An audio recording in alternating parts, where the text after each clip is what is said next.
You're watching the Sports Central Podcast. Well, we're keeping this episode inside the family. Stafon Johnson joins us on the Sports Central Podcast. Stafon joining us again this fall, each weekend. We're so pumped to have you, man. I'm glad to be back, man. And like this is, like you said, this is like home for me. You know, this will be my 5th year coming in and having fun and enjoying and talking sports with you guys and just letting it all hang out. We did develop a family and a brotherhood here that a lot of people wouldn't understand. No doubt about that. And I think back to just you and your relationship with football. End of July, early August, where we are right now. What is this time of year like for you? Whether you're coaching, playing, mentoring, talking ball. I think my whole career, my whole life around this time is when the competitive jitters start coming in. You know, you kind of understand, like, okay, the season is coming on and the off-season training and things that you have to do to get yourself prepared. It's kind of going to an end now. It's time to round into the beginning of the season, fall camp, things of that nature. Just around this time where it's kind of wrapping up and the things that we used to do and hanging out and eating crazy stuff and things of that nature. It's time to chill that stuff out. So that's some of the things that I'm starting to get into, even as a coach. You know, and trying to get in their mind right and getting ready for the season. What's it like being a coach? And you've been doing this with your 5th, 6th season now? This is my 5th year as well. 5th year. Yeah, so what have you learned about being a head coach that maybe you didn't know in year 1? I learned so much. I think that my mentor, Coach Knox, and who also was my coach in high school, he told me one thing when I first started, and he was like, you can never want it more than them. And I think that that's one of the main things, because we want to be competitive, we want to win, we want to put our kids in a certain situation, but it takes some time. You know, you have to find a way to be patient and understand the different nuances that you have to go through, different phases. Different year calls for different phases and different opportunities and different lessons for us. Early on, we had a lot of young kids just trying to develop and learn football. I have a running joke where I was to say, like, I was coaching and teaching at the same time. And I think that it's starting to get to more so of the coaching side of it, you know, and them already understanding, because the teaching has been, you know, implemented already in our system and in the way we do things. But I learned so much, you know. I didn't understand how much it took. I thought you just get a lot of good players together and you figure it out, you know. But a lot of different things that a lot of people don't understand or comes into play when you're talking about coaching and really running a program on both JV and the varsity. A city record, 5,777 yards, 58 touchdowns. Do the kids you're coaching have an understanding and appreciation for who their head coach is? No, who am I? Of course not, right? No. It's funny, though, because we have, I talk about the kids all the time, and I forget the year that they graduated and the year that they've been around, because I think I was telling somebody, I was like, alum came in one time, and he was speaking about, you know, some of the things that he was doing, and he was like, you remember that stuff? And I'm like, I graduated. I mean, I was born in '88. You know what I mean? He said he graduated in '89, and the kids looked up like, 80 what? Like, 19 it was like the what? 1800s. So, you know, and so my kids are born in, you know, 2008, 2009, 2010. So to hear 88, 89, 90, it's like, what? Man, I wasn't even thought of. So, but it helps. It does help, because we live in a Google and Instagram and social media world. So they can hear your name, they can hear different things, but they're gonna look you up. They're gonna see, and that's how they challenge you based on that. It's kind of difficult, but for me, it's a blessing, because they also can see some of the things that I have accomplished, and also understanding some of the same routes that they took. I'm doing the same thing, so it's coming from a different place. So let's put that high school career in clearer context. Correct me if I'm wrong. I think you were the number 19 player overall in the country coming out, and the number 2 running back. Is that correct? Actually, I was ranked higher at safety, so I was number 1 safety and number 2 running back coming out of high school, and just, you know, I wanted to play safety, but once I went to the All-American game, and I seen all of my all the people that was competing for the same position, and even running back. Who were some of the safeties back in the day? It was me, Myron Rowe, Myron Rowe, Taylor Mays. We had a lot of different things, a lot of different people that definitely played, and was that was big time. They actually played, and I was watching, and it was like, yo. I remember going into a photo op with Chris Beanie Wells. And I remember calling my dad like, yo, he's bigger than you. Like, my dad was a pretty big dude, so he was like, nah, man, you lying. And he flew out and he seen him. He's like, yo, we got some work to do. That's when I knew it was real. You know, it was definitely real. And, Coach Carroll kind of just felt like, I just putting my mind into playing running back. That's definitely something that I will be one of my main suits. Well, you could have played anywhere. You picked USC, your backyard. Did just being home have a lot to do with it, or was it really also the success of the program? You're following Reggie Bush and Lendell White. I mean, a little bit of both. Growing up, it was during my era, it was the Miami and the Florida States. We were coming up, we as an SC were in the coming up phases of trying to make them notoriety. Coach Carroll was coming and putting them on the national map, and they wasn't once before during that time. When she started winning championships, and I'm like, okay, well, hold on, we might got something right up the street going on, and it's no place like home for me. I'm an LA baby through and through. I feel like God has placed me around to be the voice of many different things around any city. And why not stay at home and to show them the love that everybody has given me throughout my career. That combo of Reggie and Lendell, how much interaction did you have with those guys ahead of you coming into USC? And then you and Joe McKnight were kind of that 2.0 version Absolutely, of it. Absolutely. What was there pressure? Was there like, okay, this is awesome, we're going to follow this and we're going to try to top it? Like, what were those conversations like? Not at all. I mean, I think that I always felt that even though how great those two running backs was, that I come with a different, uniquely style of how I play that position myself. And I think that Joe's the same way. A lot of people try to compare him to Reggie, and those are two different athletes. They probably have some of the same different, as far as speed is concerned, and different movements and probably body structure and things of that nature, but they're two different players, and they can bring two different things to the football game. And I think I felt that way about myself. I felt like I had a little bit of both, of how they attacked the game and how they affected the game down in and down out. So I just wanted to just be myself and who I was. I was very confident in what I was doing and what I was doing. And coming into SC, they ran a lot of different schemes that I was used to, that I had in high school, that I learned and kind of mastering in high school. So coming to college was pretty simple for me. Just learning the outside way of doing things and how to be a pro and how to be. We always say how to be a pro, even though we were in college, but that was the mindset. That was the thing that Coach Carroll emphasized on, is how you attack the game day in and day out when you don't have a game or during the off season and things of that nature. Was there a moment when you stepped on campus that you realized, listen, you knew you belonged going into it, but was there a play or a practice or a game where you said, okay, here we go, it's Stafon Johnson time? The blessing thing for me was I passed that school every day going into high school. So it was a thought. It was in my brain one way or another, coming from home and driving past the Coliseum and going on the way to high school, going to my school. In the morning time, I always envisioned myself. And I think that that's the first part, is just actually putting your mind to what you feel as if is going to happen next. And manifesting and visualizing it and put your thoughts to it and pray about it. And I think when I got there, I prepared myself so much so that, the confidence was definitely there. I felt like I belonged, regardless of what anybody else felt, or if I'm a freshman or not.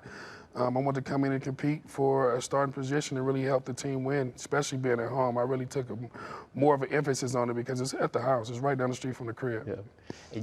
You're playing with unbelievable players, first-round NFL draft picks. Absolutely. I was lining up some of the players that you played with.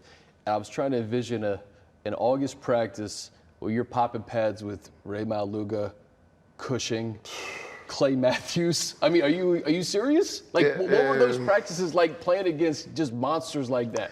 Every day was a game. Every practice was a game. And I think Coach Carroll knew that, bringing in the talent that we had and the different, like you said, different names that we had. I mean, talking about big names. You're talking about defensive NFL Player of the Year. And we talking about man, so many different accolades Mitchell that's on the Taylor field. Mays. T. Mays, which is my roommate, and the things that he has brought to the table and he has done throughout his career.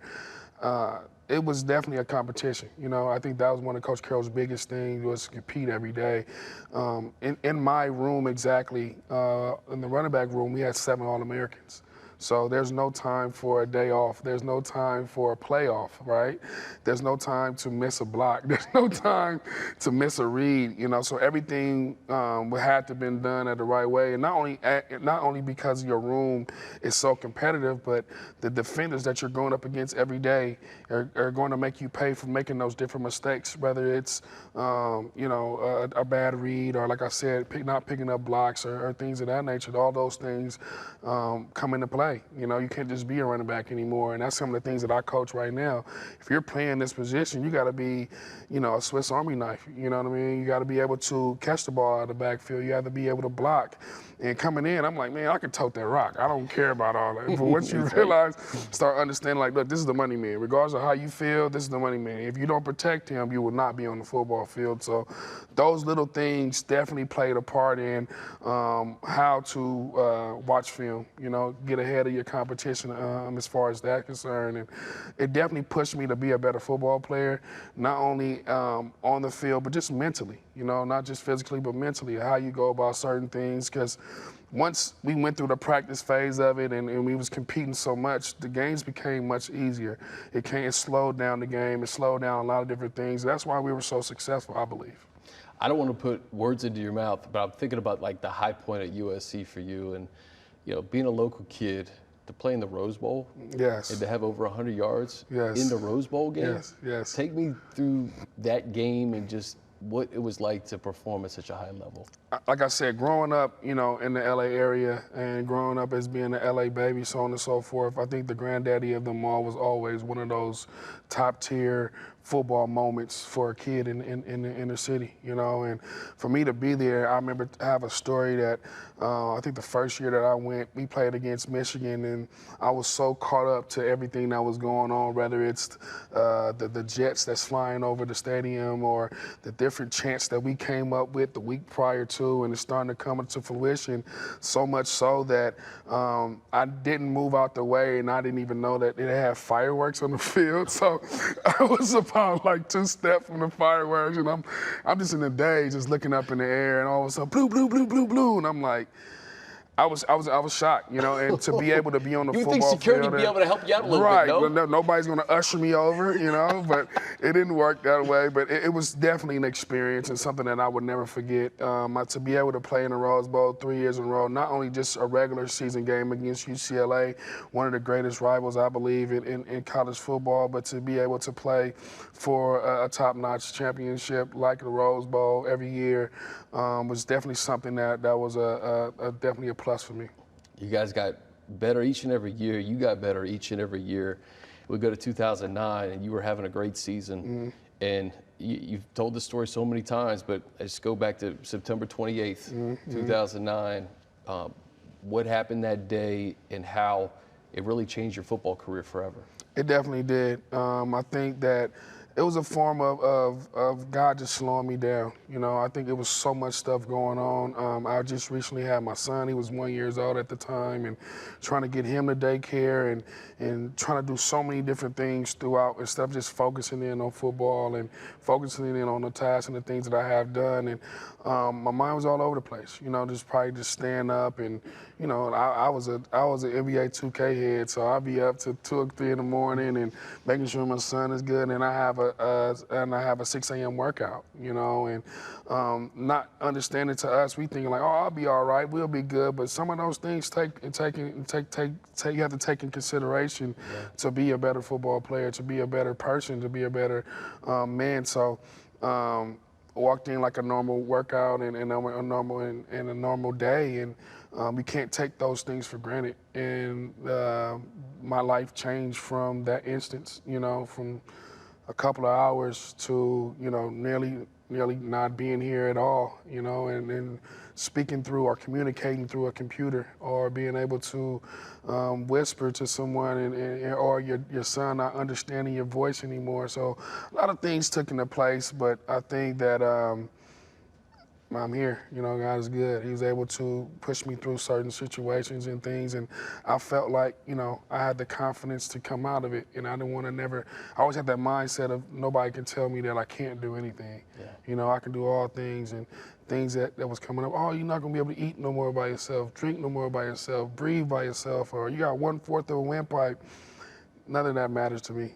None of that matters to me. I knew that, you know, I was placed on this earth for a reason. I had a purpose, regardless if it was on a football field or not. I knew I was going to make it out of that. What do you remember that day, that morning, as vividly as? Absolutely. Yeah. Absolutely. It was gloomy. It was a gloomy day,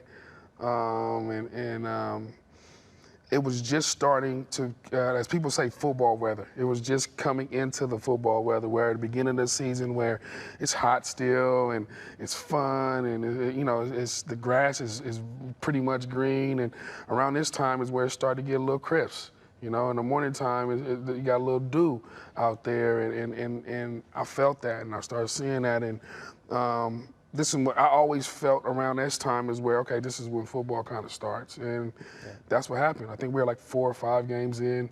I was actually having a really good season that year. I think you already had five touchdowns. I think I was leading the country at the time in touchdowns, and just trying to be productive as much as possible, you know, and to learn, like you said, each year learning from the things that you weren't able to accomplish and I wanted to get done. And me and Joe at that time had a mindset of what we wanted to do. We were on the same page, and we wanted to shock the world. I mean, we came together a year before that, and I told myself if I come back another year, I want to win the championship. And that was our main mindset at that point. Yeah.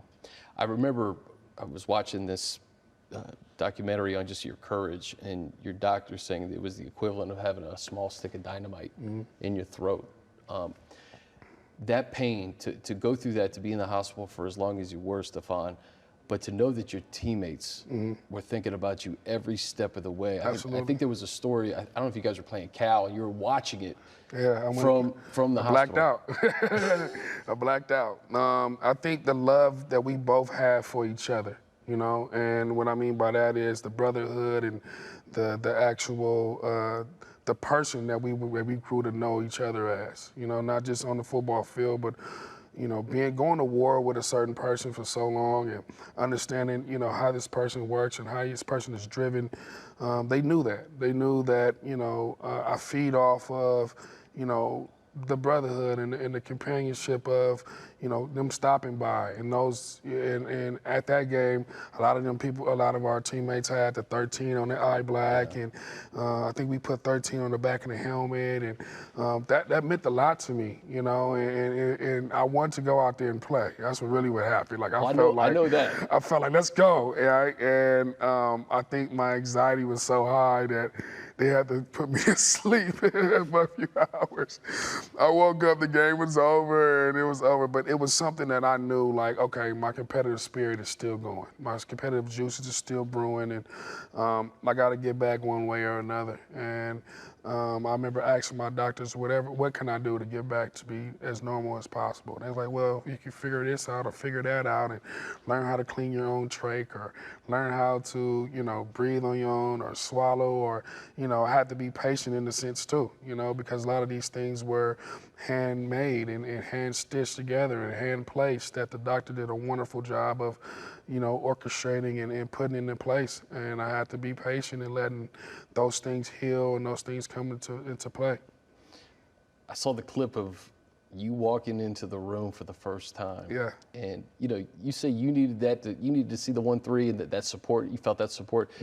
They needed you, right? They needed you in that locker room, being there. And I think by you just showing your face, what do you think that did for the team? I wanted to show them that I'm there with y'all regardless if I'm not in the locker room every day, or if I'm not, you know, even when I'm in the hospital bed, I'm with you guys.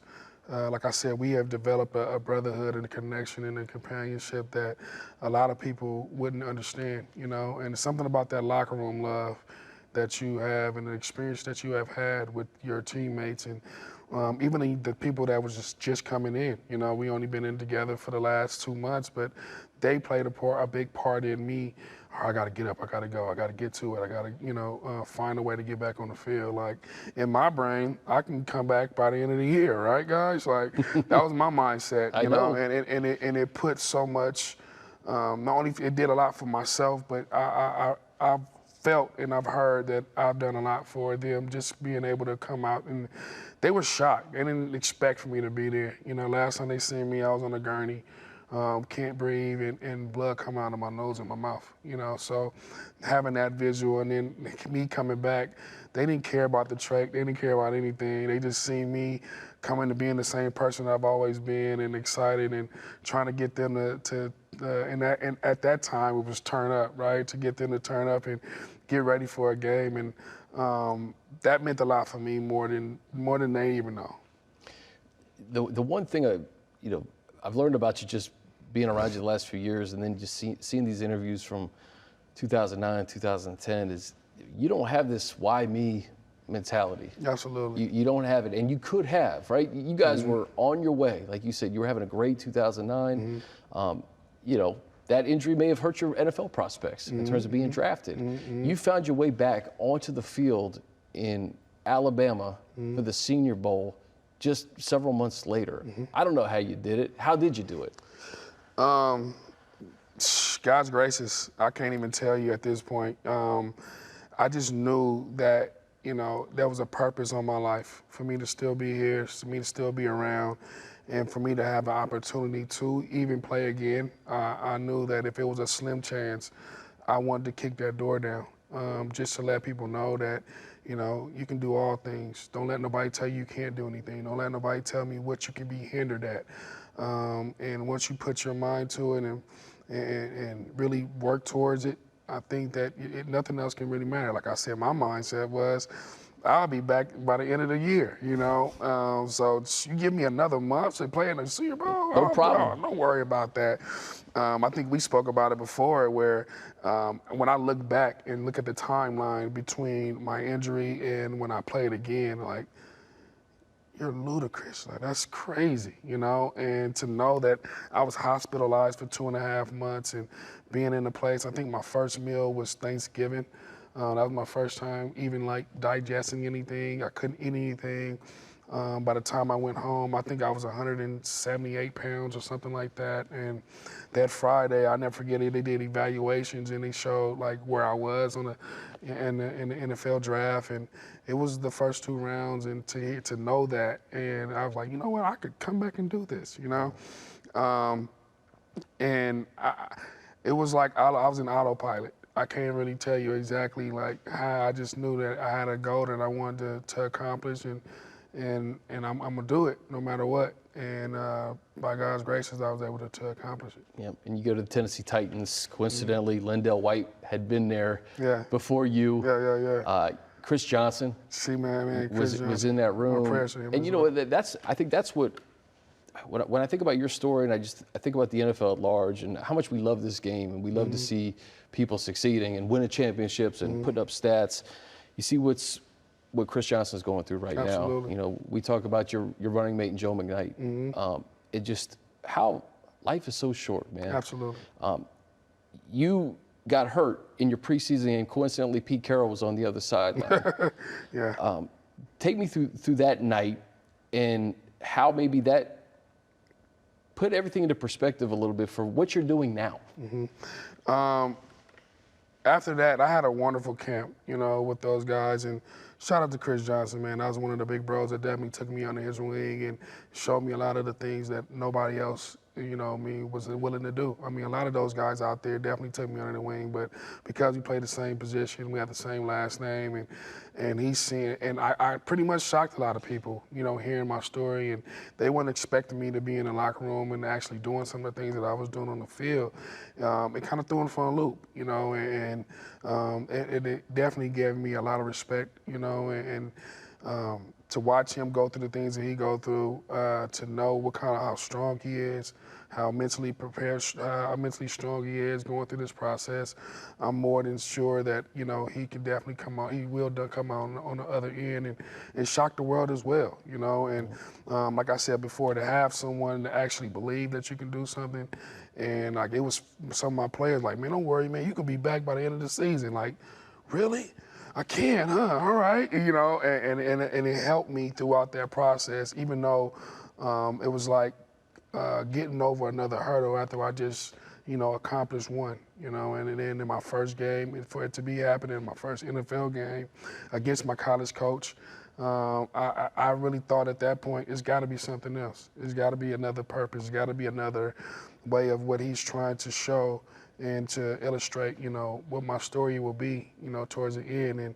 And it kind of wraps around to, what I'm doing now, to be able to use my voice as a tool of a career, to be here with you all and to even hear me right now, to be able to express some of the mental things that I have. Like, I was once voiceless at a point where, that's no longer, and you can hear me now, and it's coaching. Like, I would never thought I was coaching. Like, you couldn't hear me yell, but they find a way to figure out what Coach Steph is saying.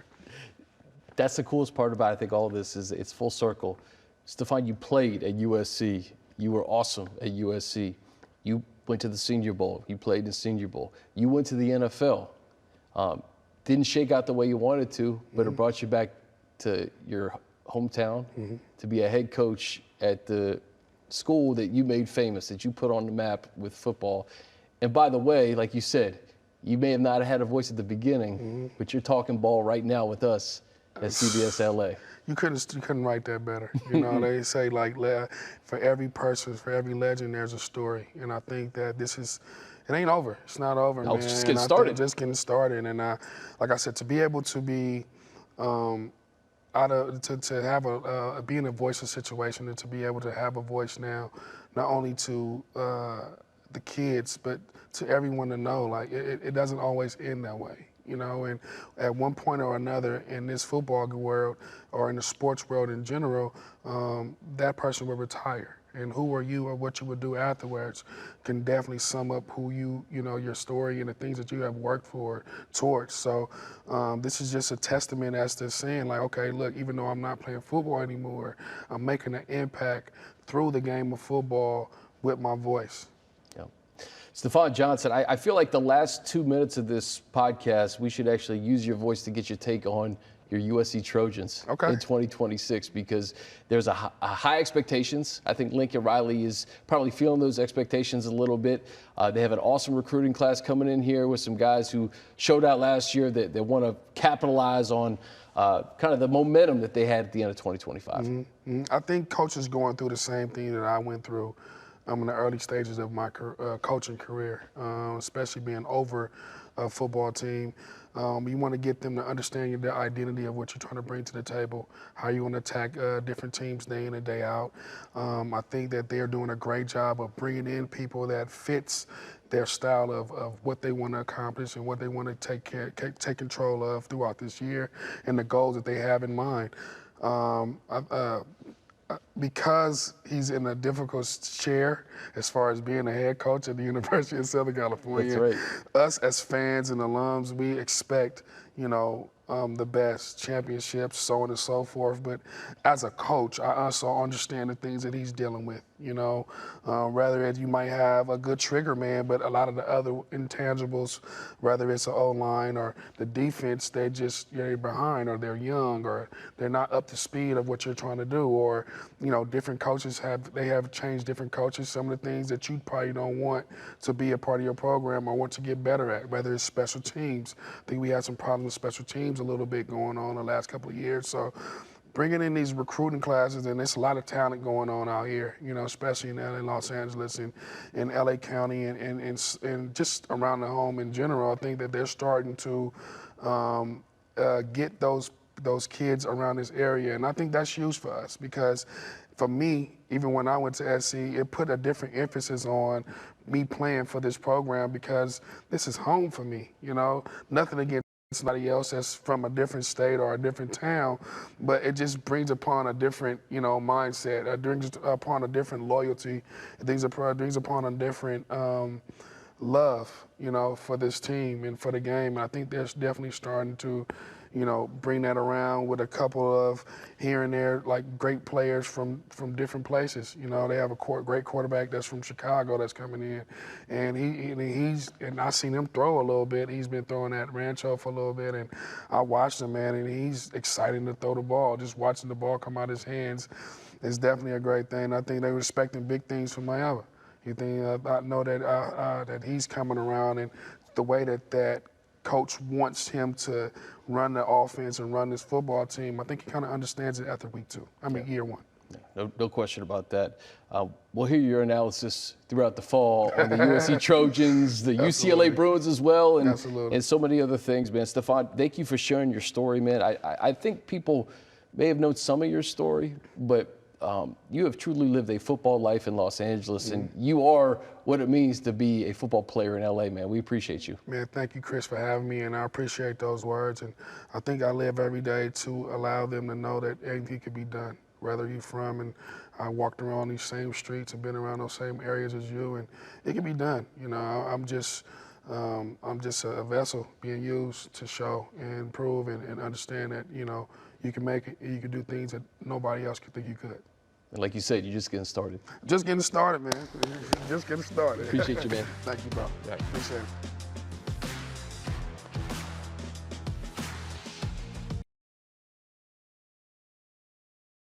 Man, just getting started. Appreciate you, man. Thank you, bro. Yeah. Appreciate it.